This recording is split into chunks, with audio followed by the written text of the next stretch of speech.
Hello friends, જય માતાજી. આજે આપણે ગોટલીનો મુખવાસ બનાવવાના છે. તો આ રેસીપી તમને ગમે તો લાઈક કરો, શેર કરો અને આવી જ નવી નવી રેસીપી તમારે જોવી હોય તો અમારી ચેનલને સબસ્ક્રાઈબ કરો અને બાજુમાં આપેલ બેલ આઇકન દબાવો એટલે અમારી રેસીપી સૌ પ્રથમ તમને જોવા મળશે.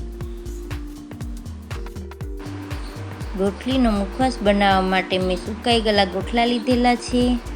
અને ગોટલા છે એ આપણે જ્યારે કેરી સુધારીએ ત્યારે એનો પલ્પ હોય કેરીનો એ બધો ચાકાઈથી ઘસી અને કાઢી લીધો હતો.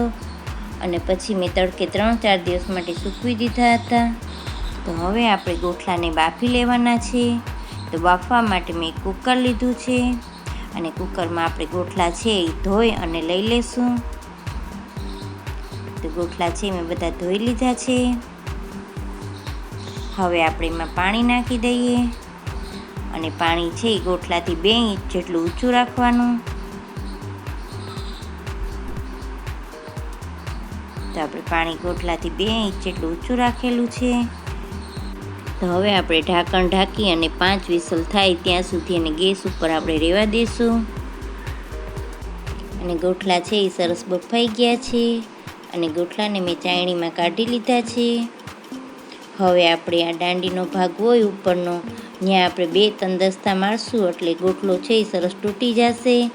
અને આ રીતે આપણા હાથની મદદથી ખેંચી અને ગોટલી છે એ કાઢી લેવાની છે. અને એની ઉપરની છાલ હોય એ પણ કાઢી લેશું આપણે. તો આ રીતે મેં છાલય કાઢી લીધી છે.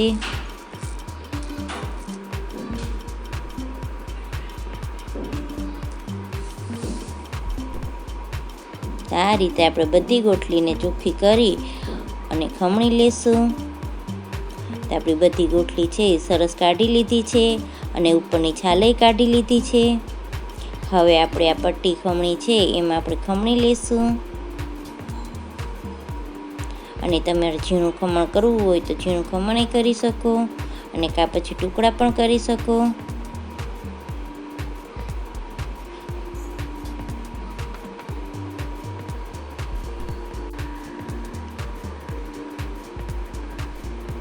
તો આ રીતે ગોટલી છે સરળતાથી ખમણાઈ જશે.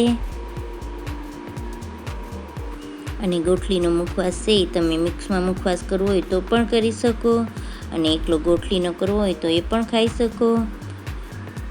અને તમે જોઈ શકો છો મેં આ રીતની પટ્ટી કરી લીધી છે. તો આ રીતે હું બધી ગોટલી ખમણી લઈશ. તો આ ગોટલી મેં બધી ખમણી લીધી છે.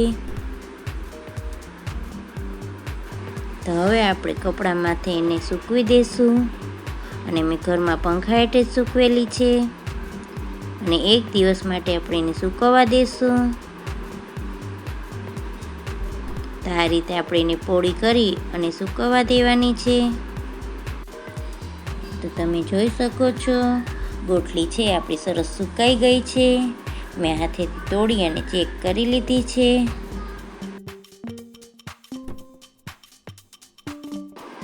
હવે આપણે ગોટલીને શેકી લઈશું.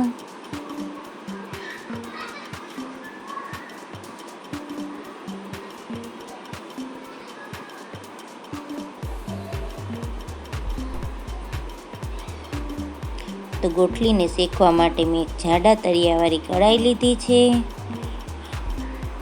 અને કઢાઈમાં આપણે ઘી લઈ લઈશું. તો 1 ચમચી જેટલું મેં ઘી લીધું છે અને ગેસ છે એ ચાલુ કરી દીધો છે. અને ઘી ગરમ થાય પછી આપણે એમાં હળદર નાખી દઈશું. હળદર નાખશું એટલે ગોટલીનો કલર છે એ સરસ થઈ જશે.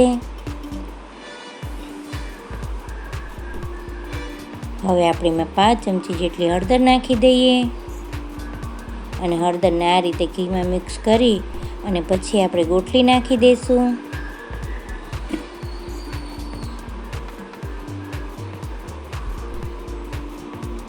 તો હળદર આપણે મિક્સ કરી દીધી છે. હવે આપણે ગોટલી નાખી દઈએ.